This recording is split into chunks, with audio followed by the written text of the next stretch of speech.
Ada rekaman di media sosial yang memperlihatkan aktivitas militer Ukraina di perbatasan Belarusia. Rekamannya ramai beredar di Telegram pada Kamis 9 Februari 2023. Militer Ukraina menerbangkan drone pengintai untuk memata-matai pergerakan pasukan perbatasan Belarusia. Namun upaya itu disebut gagal. Dalam narasi unggahan disebutkan, penjaga perbatasan Belarusia berhasil mendaratkan drone pengintai Ukraina dengan imager termal atau kamera termal. Semuanya terjadi di daerah perbatasan. Drone mengintai posisi pasukan Belarusia. Jelas narasi unggahan.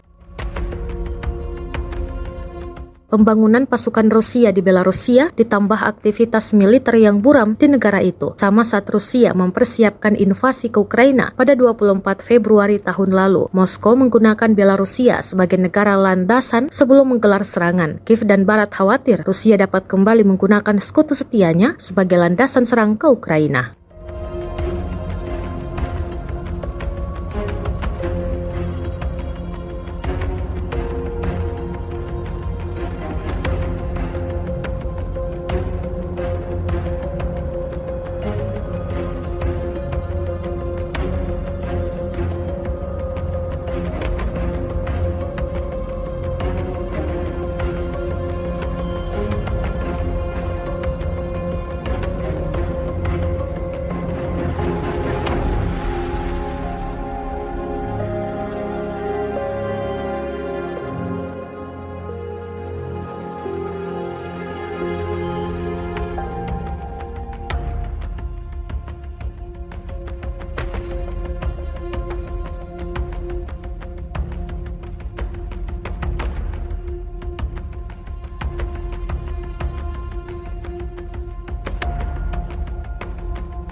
Terima kasih sudah nonton. Jangan lupa like, subscribe, dan share ya.